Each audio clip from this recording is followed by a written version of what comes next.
Without further ado, it is my distinct pleasure to introduce Jean Heilig, who is the Fiscal Officer and LSTA Grant Coordinator for the Colorado State Library. So Jean, I'm pulling up your slides and then I will let you take it away. Wonderful. Thanks so much, Christine, and welcome everybody. I'm glad we have a small group because then it makes it a little bit more intimate. We can, have some more opportunity for questions, and maybe you can answer some of mine as well. And Liz, I know that you're from Texas, and actually all of the resources that I'm going to be reviewing, well, all but one, can be used for you in Texas. They can be used nationally. It's no problem at all. And Carol's looking for career online high school. Yes. In fact, we'll talk a little bit about education grants, so that's good. So yeah, and if please, at any time, if you have any questions, just type them in the chat box. And if I'm kind of, rambling on and I don't see you, Christine's really good about giving me a nudge that there's a question I need to answer. So please don't hesitate to ask it anything at all. So let's go ahead and get started. And this is some of the things that I hope we can get through today. First of all, we'll look at the different types of grants that are out there and the types of funders, how to locate them, and then also selecting the appropriate funder for your project. And most importantly, avoiding rejection. There's just a few small things that you can do to really pump your application up so that you stand a chance of being awarded for the grant. And I'll tell you, the number one thing that you can do is to follow the directions. And I'll probably say that about 5 or 6 more times throughout this presentation, because I find that in working with libraries and actually anybody that's looking to apply for a grant is they really don't read the details of it. And, because writing a grant takes a lot of work and a lot of time, and it's really a shame to put that much time and energy into something only to have it rejected on the other end because your funder doesn't fund libraries, so it can be small things like that. So let's go ahead and keep going here. I like this quote: there are no magic bullets in fundraising. It's all about working with people. And it's so true. It's not, not most of the time, but a lot of the time, winning a grant is because of the relationships that you build with the funders. And they have people that can help you with your grant applications. They really want to know the people. They want to get to know you before you even submit your grant. And what it does is it puts you in a pretty good light with the funder.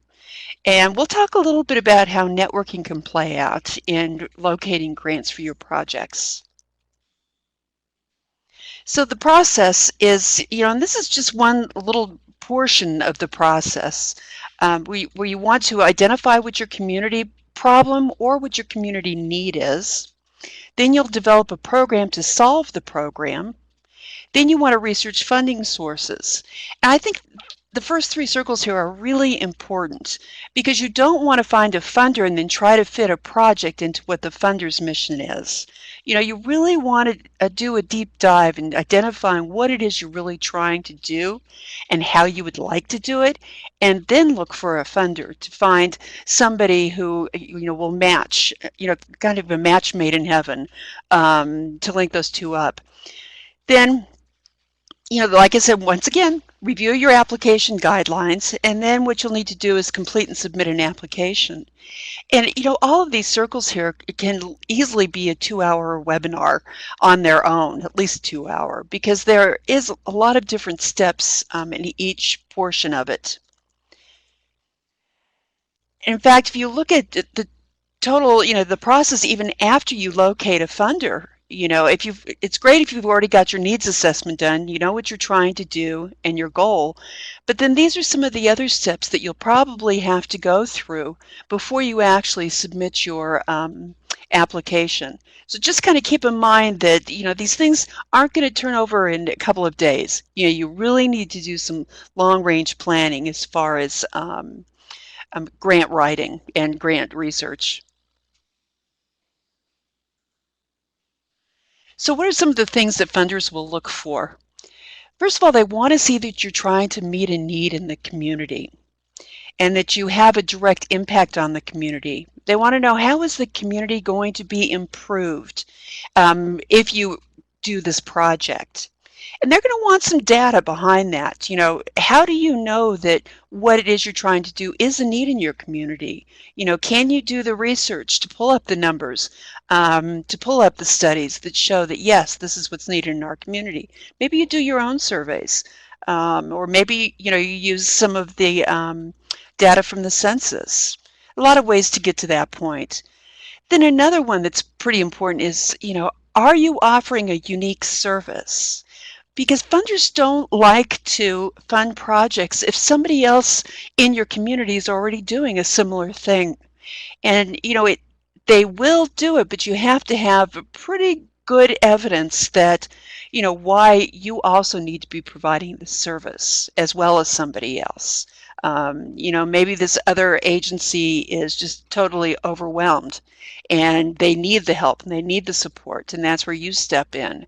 But you really don't want to duplicate services. And these funders will do their homework. They'll try to figure out, well, what else is being offered in that community? And maybe they know your community. So, you want to make as much documented proof as you can. Then they also want to know about any previous successes you've had with other projects. They want to make sure that you can actually manage a grant if they do award it for you. And then the last one is adequate resources. Do you have the staff? Do you have the time? Are you open enough hours to actually implement the project? So those are just some high-level things that funders will be looking at. Okay, so let's look at the types of grants, and this is pretty important because some funders will only fund certain kinds of grants. And if you know what the meaning of each of these is in the beginning, it can really help you and save you time as well. Now, the first one is called a block grant, and usually those are federal grants that are awarded to a state or local government for a very specific use. That's one of the main ways we're funded here at the State Library, is we receive a block grant from the Institute of Museum and Library Services. Now, capacity building grants, those are the ones that they kind of will help strengthen your internal operations so that the library can become more effective and efficient. Capital improvement grants, I call those brick and mortar grants. Those are the ones where they're going to help you if you're building a new library, or if you're putting in a new, handicapped accessibility doorway, or whatever, anything that involves some kind of a construction. Then you have challenge grants, and those are kind of used as a carrot or like an incentive. For example, they may say that if you can raise, $3,000 from outside sources other than from your library budget to fund this project, then we'll give you an additional $5,000 to carry out the project. I don't know if you, sometimes you'll see that in some of the contributions that you make. Like here in Colorado, I give to the Denver Dumb Friends League. And they're always sending me these solicitations for funding that say, we've got a funder who will match your, dollar for dollar that you donate. They'll match it, up to a certain amount. And those are what's called challenge grants. Then there's discretionary grants. And those are usually federal or state grants that are awarded directly to nonprofits. And usually it's through a competitive process. So, you'll be going up against other awardees, other applicants. Then there's emergency grants, which are for extraordinary short-term or unexpected financial crisis. They could be in the case of a flood or a fire or, anything like that that's an emergency. Formula grants are non-competitive awards by federal or state governments, and they go to lower levels of government based on a formula. And actually, if you receive our state grants to libraries funding, that's what a formula grant is, where you don't have to actually compete. It's not a competitive process, that we just put in a base amount, and then you receive more funding based on your legal service area. So now the next slide, we've got a few more. We have general operating grants, and those are grants that will help pay for personnel, administration, and other expenses for an existing program. Then we have matching grants, And that's where the funder is looking for matching funds. Like they may require a 25% match on their funding. So if they award you $5,000, they want you to also put in 25% of that $5,000 on top of it to implement the project. There's project and program support, which is pretty self-explanatory. And actually most grants, this is what they're looking for. They're looking for some kind of a project that you're going to be doing to enrich the community, and they will support that. Then there's research grants, self-explanatory. It supports a specific research project or issue. Startup and seed money, and you'll see that there are, funders that will give $300, $500. It doesn't have to be a lot of money, but they're willing to give you money for very small startup projects. Then there's technical assistance, and technical assistance is if you were needed to hire outside the library for, let's say, a lawyer or maybe a financial consultant, maybe human resource services, something like that. They will provide funding for that. Then, of course, there's technology, and that's where they will help you with any technology needs that you may have, computers, whatever. Are there any questions up to this point? I have a tendency to talk really, really fast. So if I'm going too fast, just tell me, and I'll be happy to slow down for you. So now let's look at the types of funding sources and that we'll be talking about. We've got, under the government, we've got federal, state, and there are some local government grants. And usually you find those in the bigger cities, such as Denver. There's a lot of organizations in the Denver city and county government, that will award grants. And then in the private sector, you've got private and community foundations, corporations and corporate foundations, local clubs and professional associations. And like I said, we'll go through each one of these. We've got a lot of stuff to cover too. So like I said, I apologize if I'm going a little quickly. But let's look at some of the federal grants first.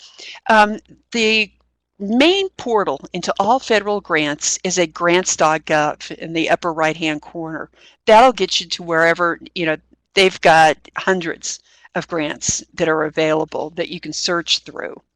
But in particular, these other ones that I just pulled out are all ones that have funded libraries and museums. In fact, the U.S. Department of Agriculture is kind of an interesting one because they do a lot of brick and mortar type grants. And I've also heard that they have funded computers in a library. I heard that a couple of years ago.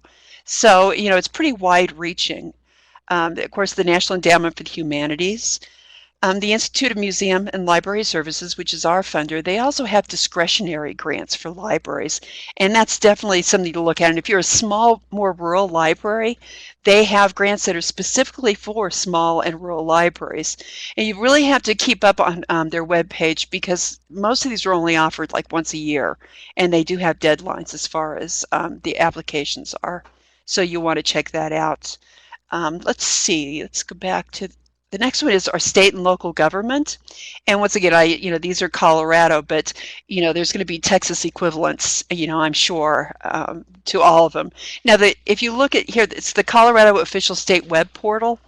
Now, if you go in there and you just search on grants, it'll pull up a lot of statewide grants for you. But also know that, the Colorado Department of Education, which is what we're under right now, also have grants that in some cases, could be used for libraries. In fact, there's a grant right now for in the adult education unit. And I don't know, Carol, if you saw that posted on LibNet. It was for the, but unfortunately that deadline is like November 18th. It's really, really close. So there's not a lot of time to work on that. But I do know that they said that libraries can apply for those grants for Career Online High School. Yeah, it is really close. There's the Department of Human Services has grants that are appropriate for libraries, as well as DOLA, the Department of Local Affairs. So, go to their websites and check them out and see what they're offering. Yeah, Carol, I'm sorry that we didn't get notice about that grant until, well, when Sharon posted it. So unfortunately, we didn't have any lead time either. Now, there's also what are called private foundations.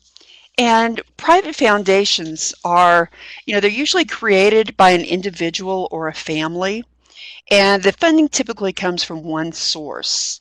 They have, and each foundation has their own individual funding interests and priorities.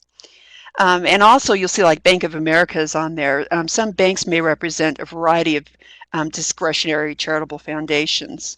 They're kind of stewards of the funds, and they work to award grants in accordance with the mission of what the donor actually is. And some of these, like these are, Colorado funders, but some of them do actually fund outside of Colorado as well. And the best thing to do is to go to their websites and look at, some of them do have geographic areas that they would rather stay in. Others don't. Others, definitely will fund outside. But like I said, this is just a small snapshot. There's hundreds of them. And, and I'll be showing you more places on to look for a lot of these. Now, the next ones are community foundations, and this is really kind of a cool thing. I know in the state of Colorado, and I would imagine most states have this as well, they're foundations that are formed to fund certain geographic regions within the state. For example, the Denver Foundation funds the metropolitan Denver area. And you've got the Community Foundation, which is Southwest Colorado. And what I've got up here is just a small smattering. There's a lot more of them. And the link to the other ones is on that website that I posted in there on the chat box. But what's kind of nice about these is that sometimes, for example, part of our mission is we service the Colorado Talking Book Library. And Debbie, the director there, she gets money from the Denver Foundation on a semi-regular basis. And because what people will do is if they have money, but they have, small amounts of money, it's not enough money to really fund their own private foundation, they'll go to one of these geographic locations, community foundations, give money and say, I would really like to give money to, people who are disabled in the state of Colorado, or people who are visually impaired in the state of Colorado. What the Denver Foundation will do is, because Debbie has registered with them and has built a relationship with them, they will send her a check. It's not really even something you need to necessarily apply for. And, all the foundations are going to be a little bit different, but it's really nice. So she gets, just a little small boost, and it's not a lot of money, but it's enough, to take care of some of her needs. And I know she spends a lot of that money on her volunteers that come in and work with her. So it's just another great idea. Plus, what's nice with some of these more community foundations, and the reason I'm really talking a lot of Colorado-centric funders is there are, of course, ways that you can find funding out of state, from these really large foundations like, the Gates Foundation and all of that. But you've got to remember when you're applying for a national grant, like some of the federal grants, you've got a lot more competition than if you apply with a local funder. A local funder is not going to have as many applicants as some of the big national ones do. So your chances actually improve if you can find somebody locally that can do that for you. And this is a perfect opportunity for these geographical community foundations. Okay, let's see. The next one we've got here is corporate foundations. Usually what I tell people, especially in small rural areas, is, what kind of retailers do you have in your area? Because a lot of times, some of these, like Walmart, they all have a charitable branch of their organizations. And what these are is there's two different ways to go about going to retailers.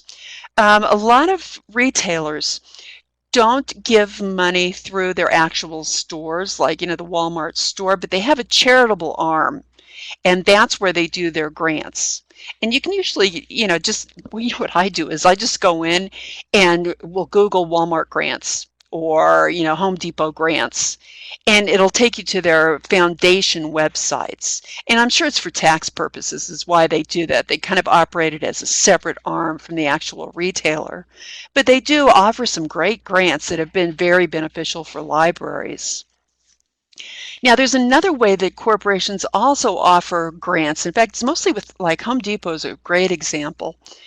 They will fund so-called grants through their stores, and they do it only, like, where whatever store is in your area. If you go to them, what they will provide you with is sometimes they will provide you with some supplies, not a lot, but some, but they'll also supply you with workers to come and do the work. So, like, let's say you want to do a garden center, outside of your library, you want to start a community garden. Well, if you go and talk to them, they may, send you some manpower and maybe, send some shovels and, and some gardening materials for you as well. So it's kind of a great way to get some of those smaller projects funded. They're a little more non-traditional, but I think it's a great thing. It's kind of their way of giving back to the communities. Now, local clubs and organizations, the Lions Club, the Kiwanis, the Junior League, they all offer some type of grant funding as well. Now, these are a little trickier to find. They're not really well advertised. And sometimes what you need to do is go through your local chapter. For example, I think it's the Elks.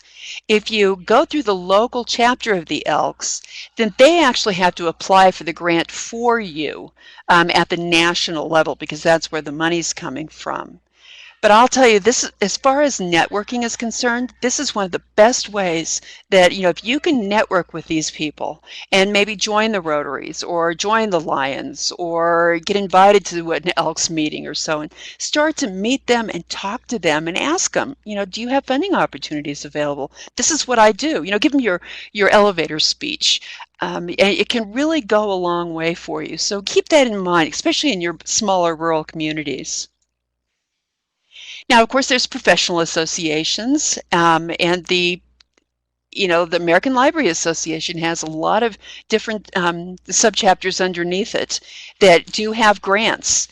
And you can go onto the ALA website and just search for grants, or you can go to the PLA website and search for grants, ACRL. You can go to all of them, and they'll have different dates. One thing I will tell you, though, is that all of them are really bad about cleaning up their websites. So you may see some things that are pretty old. So make sure that you're checking your dates on these, that you've got the most current. So they don't tend to take things down, or maybe they offer a grant once and you never see it again. So it's kind of a hodgepodge, but some of them are really great grants to get. We've got a few here at the State Library that are for our youth services that have been really good for us. Let's see. Next, directories. Now, I would imagine a lot of you are probably familiar with maybe the Foundation Center. The Foundation Center is like used to be the king of databases to find grant funders on. Well, they actually recently merged with, it was with GuideStar, and they reorganized under the name of Candid. And I'll be honest with you, right now, I'm not real thrilled with the Candid website. I don't think it's as rich as the Foundation Directory's website was. But what I found out is that you can still get to all the resources from the Foundation Directory.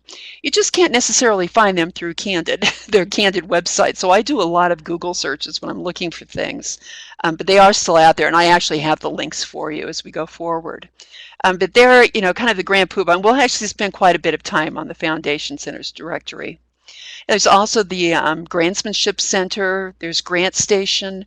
And then locally, there's the Community Resource Center, which they have a database for a Colorado Grants Guide. Now, some libraries will subscribe to that for their patrons. And if you don't, what you can do is I actually have a subscription here at the State Library. And if you would like me to search that grant database for you, I'm more than happy to. You can just send me an email and let me know, where you're located, what kind of a project you're looking for funding for, and a dollar amount that you think that you'll need for it. And then I can just send you a list of grant opportunities that you may want to look into, grant funders that you may want to look into. The one thing with the Colorado Grants Guide is I never go by what the database actually says, because it's I always go to the funder's website to get the most current and accurate information, because the Colorado Grants Guide, from what I understand, it's updated basically by volunteers, and sometimes the information isn't real current. Sometimes it is, sometimes it isn't. It's really hit or miss, but it's a good starting point. So like I said, I'm more than happy to do that for you. And then also Grant Station is another one that's very good about finding information on, because they also have databases as well, but they are fee-based. So now let's dig into a little bit with the Foundation Center, and write down this URL that's down at the bottom of the page, because that's one that I had to Google to find it, which is frustrating, but it's a very good website. And you'll see why this. With the Foundation Center, they've got a database that's literally on steroids. It's huge. But they feel, they understand that libraries are so good for communities, that they want to do everything they can to help get funding into libraries. So they offer this resource for free to libraries. And I'm going to walk you through it. And what I did is some screenshots of a real basic search for that. And it's really cool, actually. Let's get into it here. Are there any questions up to this point? Everybody doing okay? How are we doing time-wise? Yeah, we still have half an hour. We're in good shape. Now, like I said, it's very faded. And it's, I don't know if it's because it's the new website or what it is, but I was not pleased with the way these came out, so I do apologize. But you know, when you go into that link, what you'll see is you'll come to this page here, and then what you'll do is you'll just click on the Explore the Data tool right here. So when you click on that, then it'll take you to a screen that looks like this. And if you look up here under the, okay, I'm trying to figure out how to use my pointer. Okay, I got it. If you look up here, now the first search I did was on recipients, because if you use this drop-down menu, you can search on recipients or you can search on funders in Colorado. So then the second box I typed in under location, I typed in Colorado, which popped down here where it says your selections, Colorado. Then what I did is I went into subject area and I just did the browse all subjects. And this is where it's really cool, is you can click on that and you'll go to, there's several different categories. Now I only chose information and communication subject.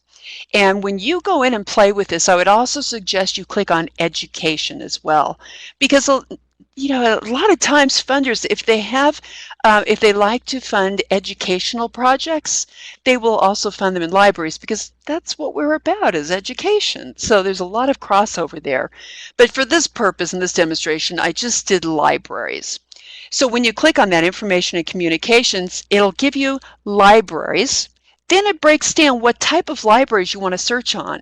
Now you can search on, if you see these, there's academic, archives, government, public libraries, and school libraries. I just selected them all. I wanted to see everything that was out there. Or if you're just interested in funding for public libraries, just go to public libraries. Then over here at the More key, there's a lot more things, like you can look for grant sizes. Like, you know, if you're looking for something over $20,000 or something that's only $5,000, you can narrow it down from there.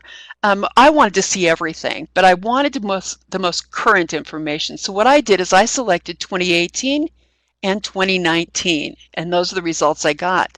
So once I made all those selections, like I said, get in and play with it. It's kind of fun. Then what it did is it gave me this information, and what it told me, and remembering that I searched on recipients. So these are people who received grants in Colorado.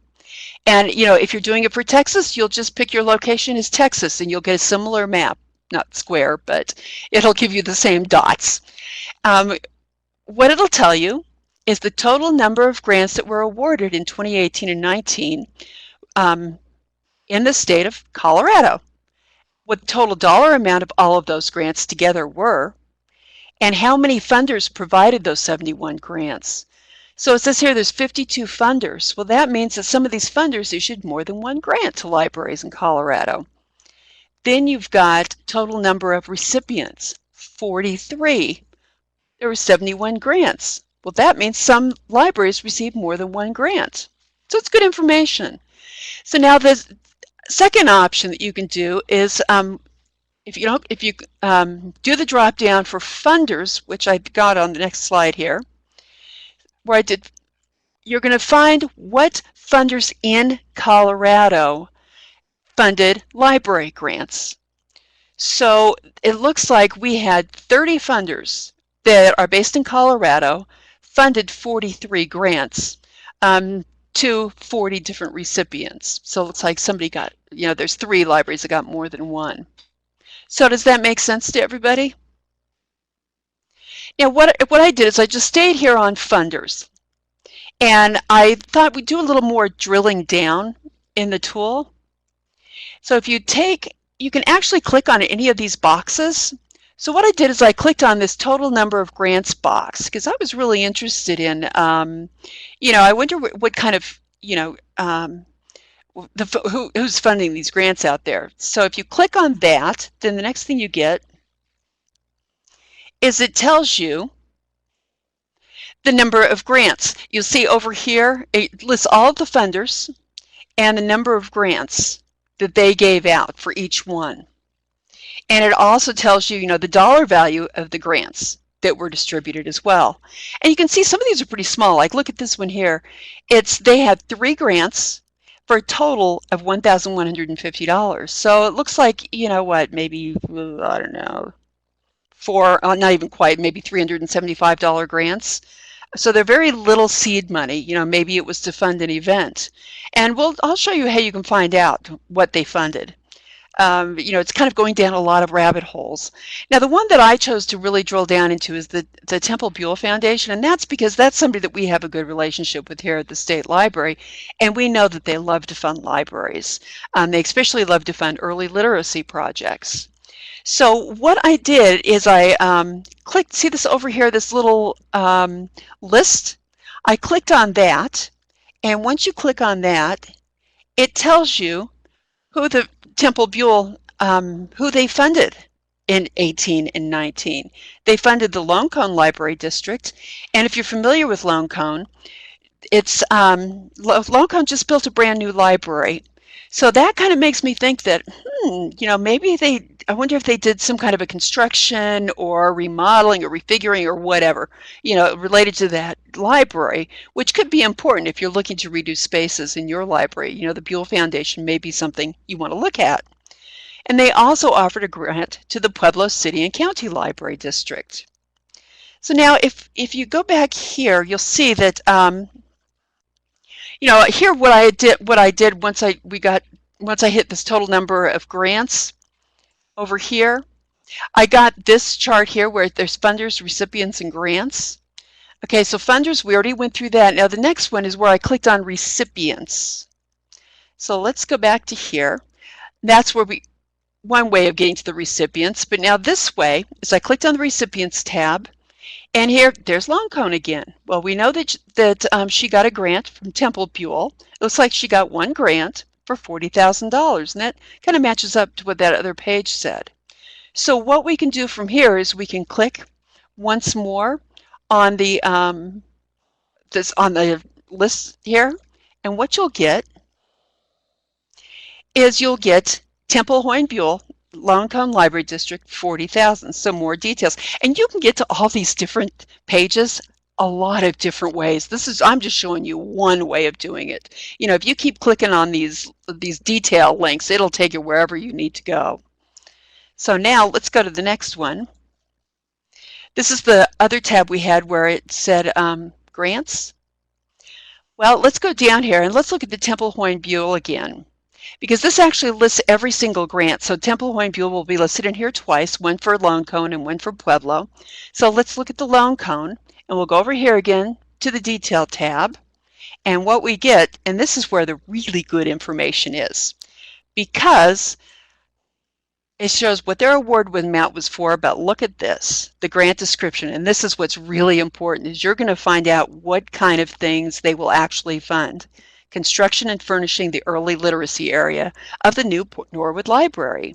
That's really valuable information because honestly, grants that will pay for this type of work are pretty far and few between. There aren't they really like to do programs. And actually, when you're looking for more funds to do any kind of construction or remodeling, if you can kind of build a project around it, then you can kind of pass it off as a project grant, even though you need to maybe do some remodeling in order to implement this project. I hope that makes sense. So let's go to the next slide. Now, I went through that really quickly, but like I said, I really just encourage you to go in and play because it is fun. Now, when I showed you the very first page, you saw that they actually had a visual map, and there's all these dots on the map. Well, what you can do is you can click on any of these dots. So I clicked on Pueblo, and when you click on there, it shows you that there were a total number of 2 grants that were awarded in Pueblo in 17 and 18, in 18 and 19 to libraries. And there was one recipient, and that was the Pueblo City and County Library District.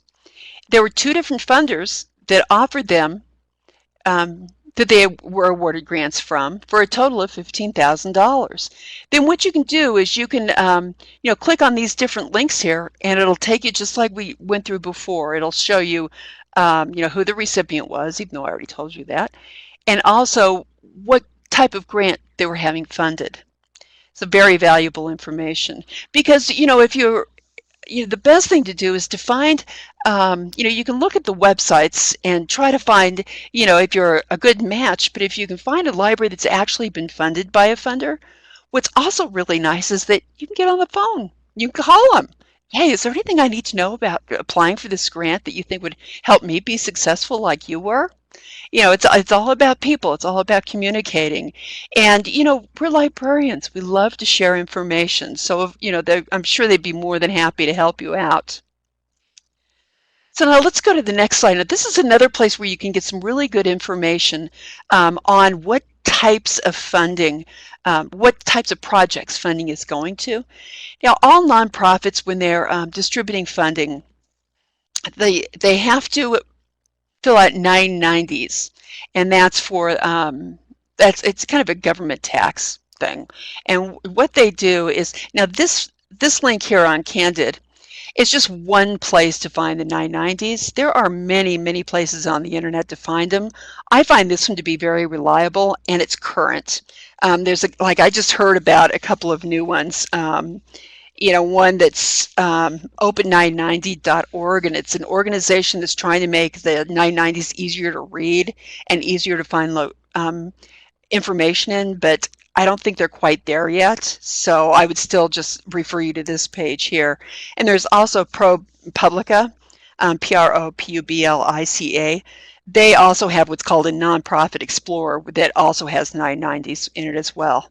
So there's a lot of different ways. You can also just go straight to the government, but I do not suggest that one. So what you'll do when you go to this web link is, you can go in and do a search on an organization to pull up their 990.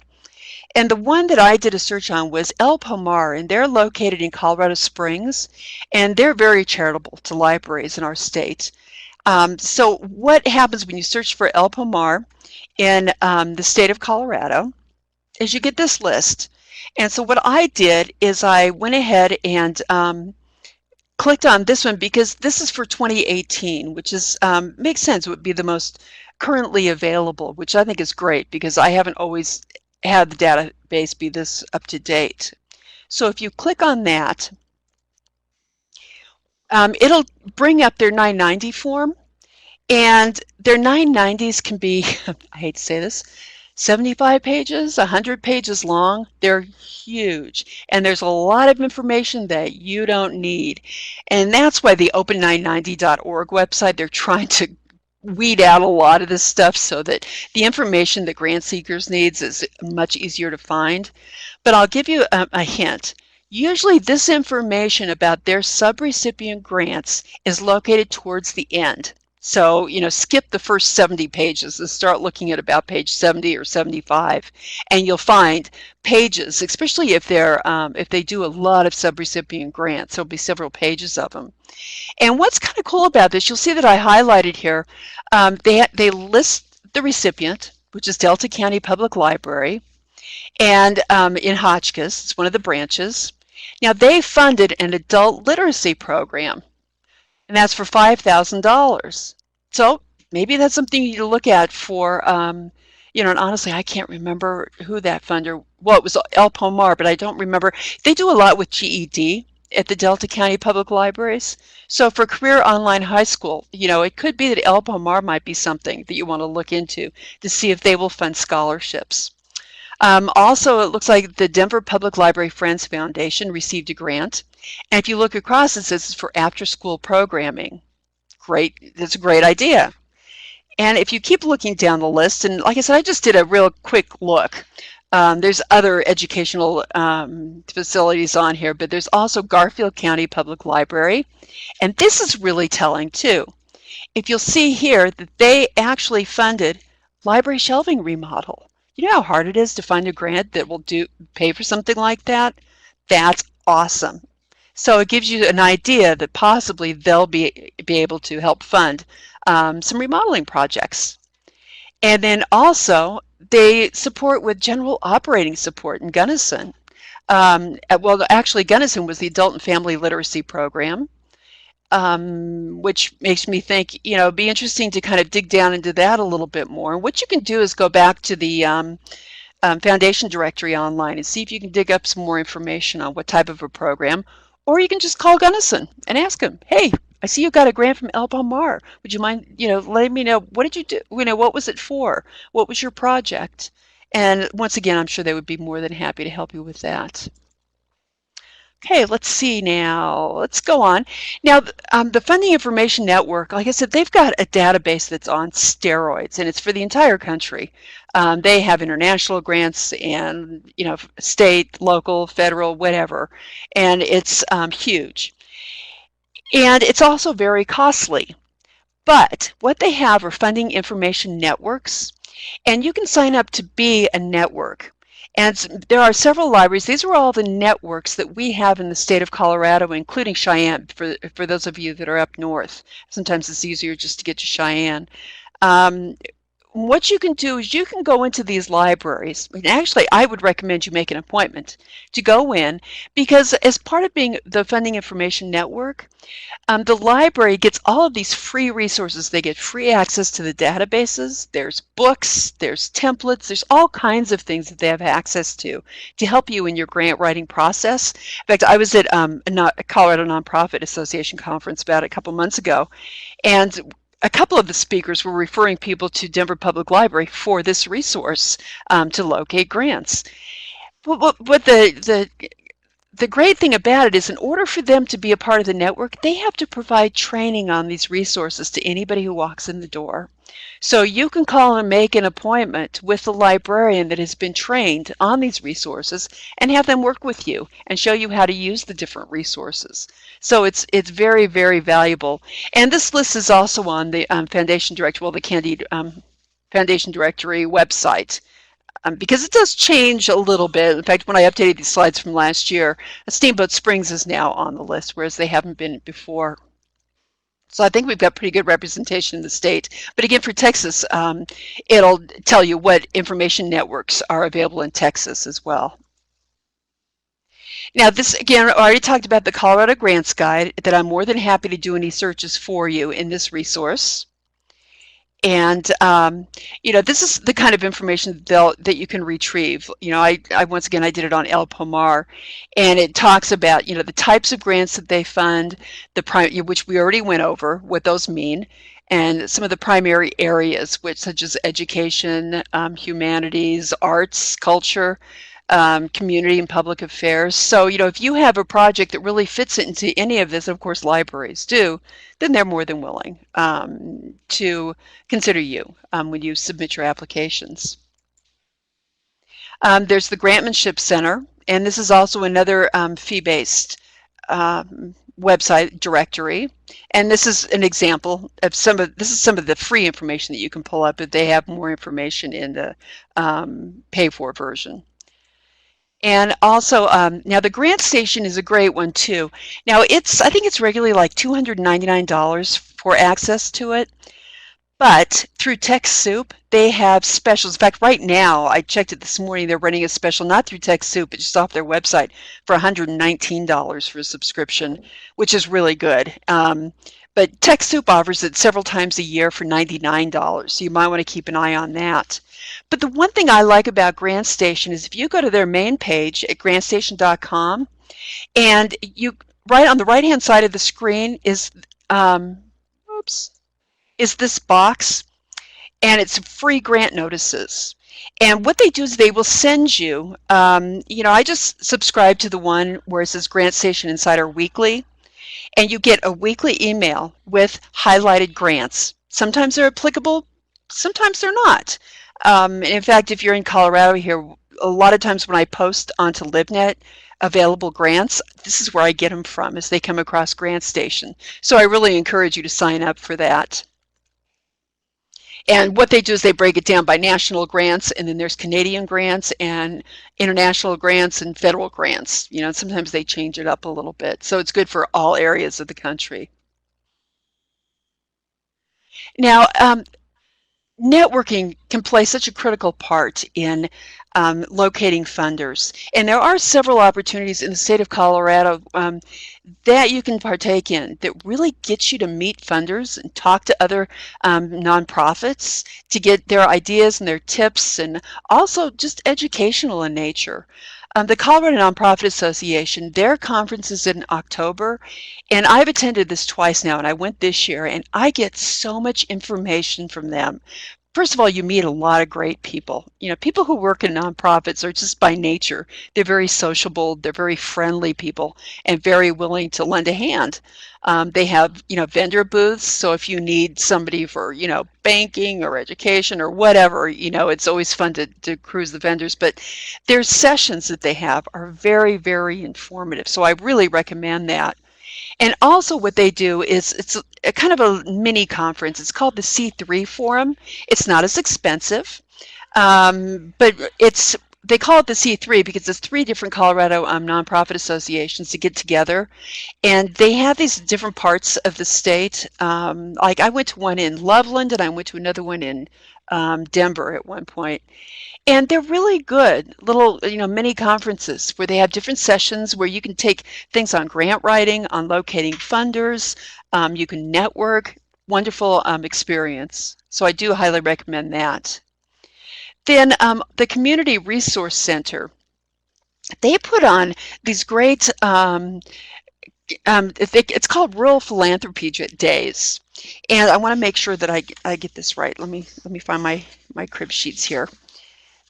They offer, they have broken down Colorado's 52 rural communities into 8 rural regions, and they put on 2 events a year. And what it does is each region will hold an event once every 4 years. So so this year they're highlighting the Northeast region and the Hearts of Colorado. And if you go to the website, it'll tell you what counties the Hearts of Colorado includes. There's like 5 or 6 of them. And then in the one on the left, the Northeast one, it shows you what counties are covered there.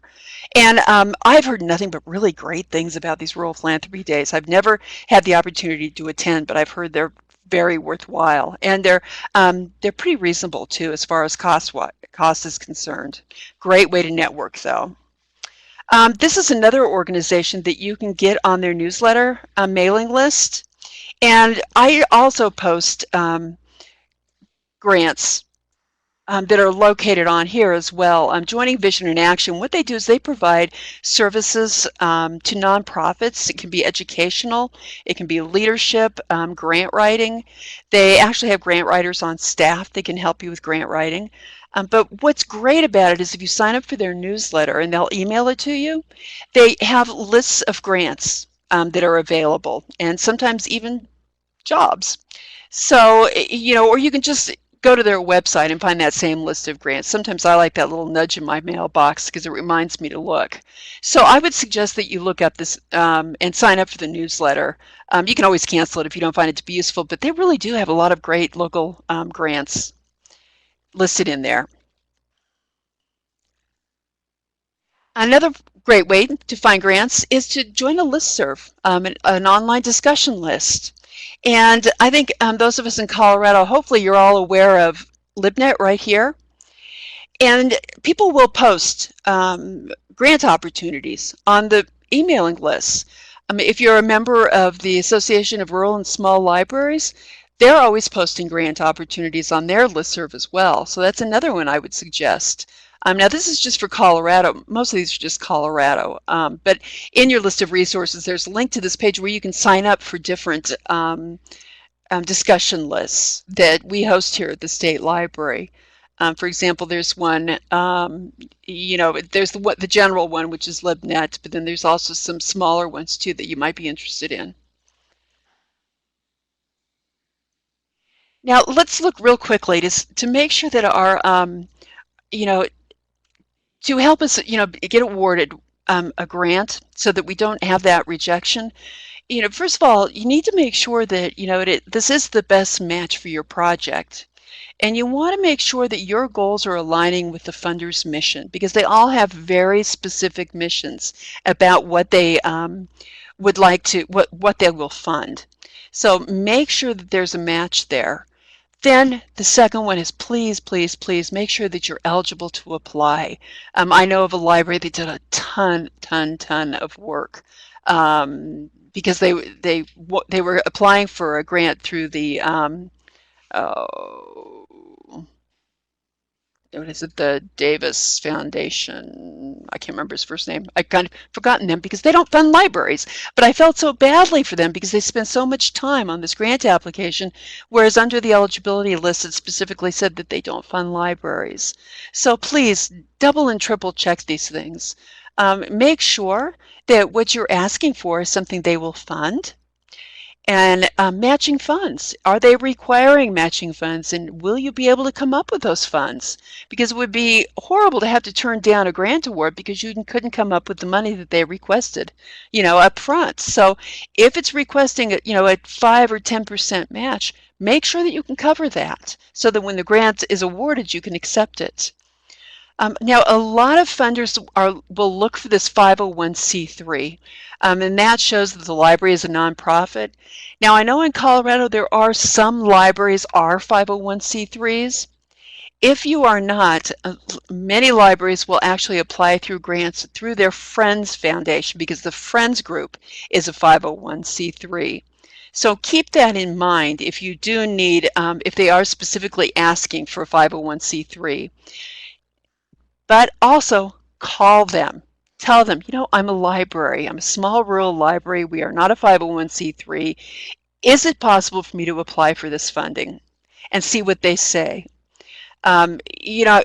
Never, ever, ever be afraid to pick up the phone and talk to a funder because they would like I said before, they would love to get to know you before you even submit the application because they want to build a relationship with you. And if they can build that relationship, then when your grant comes up to be reviewed, they can say, oh, I know that person. They ask the greatest questions. We worked with them on that grant application. And your chances of funding really go up. There, we've already gone through a lot about who have they funded, if they funded other libraries for similar projects. And here, this is just, again, hammering home about making sure that they will fund you, that you are eligible. And this is for the Schlesman Family Foundation. And where the red arrow is, you can see that they do fund museums, libraries, and zoos. But what's also interesting, too, is if you're a school library, and if you look down here, you'll see they do not provide direct support to public, private, or charter schools. So it's something to keep in mind that you do need to read everything. If you're a school library, you just get up to here and you're like, oh, yep, they fund libraries. Well, not really. Not if you're in a school. So make sure you're reading all of the instructions. It's the Daniels Fund. That's the one that does not fund library programs. So make sure that you're reading these very closely.